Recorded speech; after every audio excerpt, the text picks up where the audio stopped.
পৃষ্ঠা 34 continued. Day 6. Have a sandwich, Daddy. ...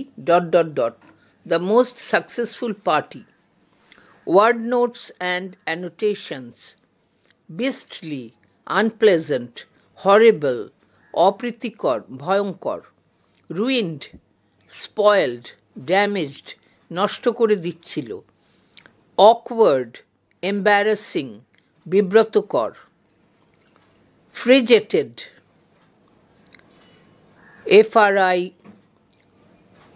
fidgeted, F-I-D-G-E-T-E-D, fidgeted, made uneasy movement, অস্থিরভাবে নড়াচড়া করছিলেন.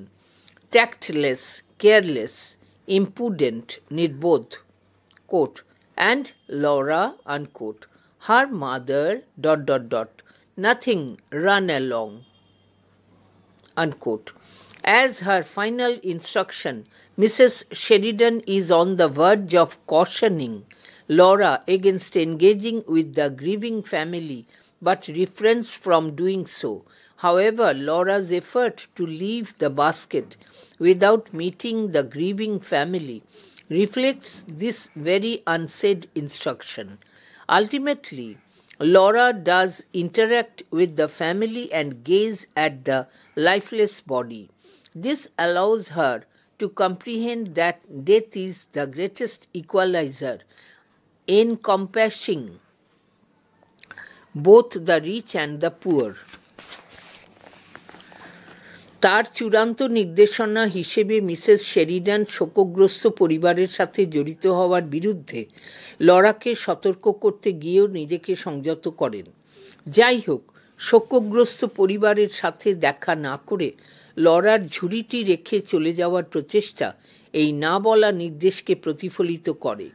শেষ পর্যন্ত লরা পরিবারের সাথে কথাবার্তা বলে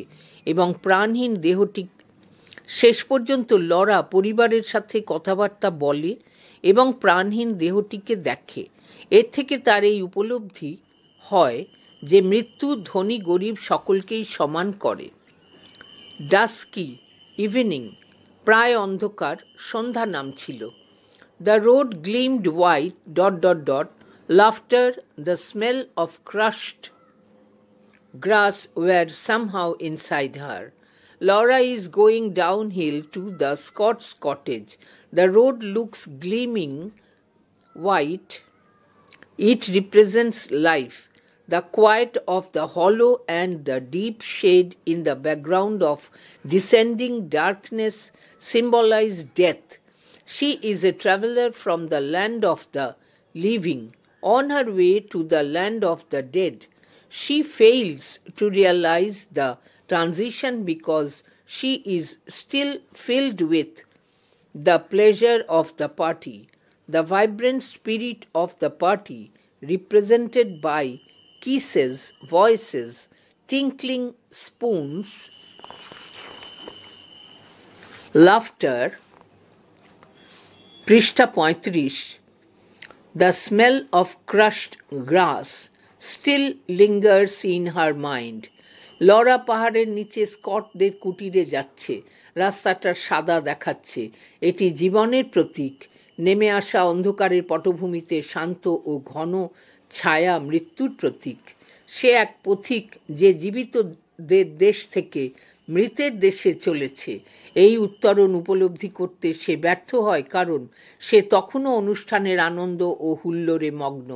অনুষ্ঠানের প্রাণবন্ত চেতনা, চুম্বন, কণ্ঠস্বর, চামচের শব্দ, হাসি, ছেঁটে ফেলা ঘাসের গন্ধ এর রূপে এখনও তার মনে রয়ে গেছে. বঙ্গানুবাদ. একটা স্যান্ডউইচ নাও বাবা, আমি পরিচয়লিপি লিখেছি. ধন্যবাদ. মিস্টার শেরিডান একটা কামড় দিলেন আর স্যান্ডউইচটা শেষ হয়ে গেল. তিনি আর একটা নিলেন. আমার মনে হয় আজকে যে ভয়ঙ্কর দুর্ঘটনা ঘটেছে তার বিষয়ে তোমরা কিছু শোনোনি, তিনি বললেন. মিসেস শেরিডান তার হাতটা তুলে ধরে বললেন, প্রিয়তম, আমরা শুনেছি. ওটার জন্য তো পার্টিই বন্ধ হতে বসেছিল. লরা তো জেদ করছিল পার্টিটা বন্ধ করে দেওয়ার জন্য. ওহ মা, লরা চাইছিল না এটা নিয়ে তাকে খেপানো হোক. মিস্টার শেরিডান বললেন, একটা ভয়ঙ্কর ঘটনা ঘটেছে। ছেলেটি বিবাহিত, ঠিক নিচের রাস্তার ধারে থাকতো তার স্ত্রী ও 6টা বাচ্চা। লোকজন সেই রকমই বলছিল। অল্পক্ষণ একটা অস্বস্তিকর নীরবতা বিরাজ করল। মিসেস শেরিডান হাতে কাপ নিয়েই অস্থির হয়ে উঠলেন। সত্যি একজন বাবা হিসেবে এই অসচেতনতা। হঠাৎ করে তিনি তাকালেন। টেবিলের ওপর খাওয়া হয়নি এমন স্যান্ডউইচ, কেক, পাফ সব পড়ে রয়েছে, যেগুলো নষ্ট হতে চলেছে। তার মাথায় একটা দারুণ বুদ্ধি খেলে গেল। তিনি বললেন, আমি জানি, চলো একটা ঝুড়ি প্রস্তুত করে নিই, তারপর ওই হতভাগা বাচ্চাগুলোর জন্য কিছু সুস্বাদু খাবার পাঠানো হোক। যে কোনো মূল্যে এটা হবে বাচ্চাগুলোর কাছে সবথেকে বড় উপহার। তোমরা একমত তো? এবং তিনি নিশ্চিত প্রতিবেশীদের ডাকা হবে ভিতরে। তার আগেই এই ব্যাপারে প্রস্তুত থাকাটা বেশ ভালো, লরা।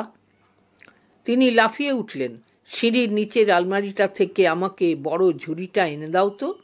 লরা বলল, কিন্তু মা, তোমার কি সত্যিই মনে হয় এটা একটা ভালো পরিকল্পনা? আবার খুব অদ্ভুতভাবে তাদের সবার থেকে তাকে কেমন আলাদা মনে হচ্ছে। তাদের পার্টির অবশিষ্টাংশ নেওয়াটা দুর্ভাগা মহিলাটির সত্যিই কি সেটা ভালো লাগবে? অবশ্যই। আজকে তোমার কি হয়েছে বলো তো? 1 ঘন্টা কি 2 ঘন্টা আগে তুমি ওদের প্রতি দয়া পরবশ হওয়ার জন্য আমাদের জোরাজুরি করছিলে, আর এখন? ওহ, ঠিক আছে। লরা ঝুড়িটা আনতে দৌড়ে গেল। ঝুড়িটা ভর্তি করা হলো। ওর মা খাবারগুলো ওর মধ্যে স্তূপাকারে রাখলো। তিনি বললেন, প্রিয়তম, এটা নাও, আর যেমন অবস্থায় আছো সেইভাবেই দৌড়ে যাও। না, দাঁড়াও, অ্যারাম লিলি নাও। ওই শ্রেণীর মানুষজন অ্যারাম লিলি পেলে খুবই খুশি হয়। পৃষ্ঠা 36।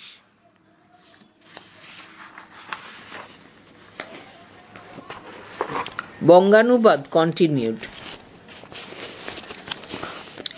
বাস্তববাদী জোশে বলল, ফুলের কাণ্ডগুলোর কারণে তার জরির কাজ করা জামাটা নষ্ট হয়ে যাবে। সেটা তো বটেই, সঠিক সময়ে। তাহলে শুধুমাত্র ঝুড়িটাই। আর লরা?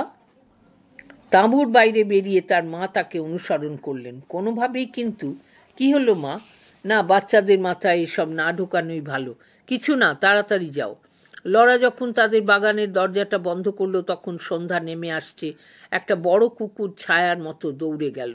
রাস্তাটা ক্রমাগত পরিষ্কার হলো, আর নিচের ফাঁকা জায়গায় কুটিরগুলো গাঢ় ছায়ায় আচ্ছাদিত ছিল। বিকেলের পর জায়গাটাকে কত শান্ত মনে হচ্ছিল। এখন সে পাহাড়ের নিচের দিকে যাচ্ছে, যেখানে মৃত মানুষটি রয়েছে, এবং সে ঠিক বুঝতে পারছে না। কেন সে বুঝতে পারছে না? সে 1 মিনিট থামল। তার মনে হচ্ছে তার ভিতরে সেই চুম্বন, চামচের টুংটাং, হাসাহাসি ও ছেটে ফেলা ঘাসের গন্ধ থেকে গেছে। অন্য কোনো কিছু তার ভেতরে আর প্রবেশ করছে না। কি আশ্চর্য! সে ধূসর আকাশের দিকে তাকালো এবং একটাই ভাবনা তার মাথায় এলো, হ্যাঁ, এটা ছিল সফলতম অনুষ্ঠান।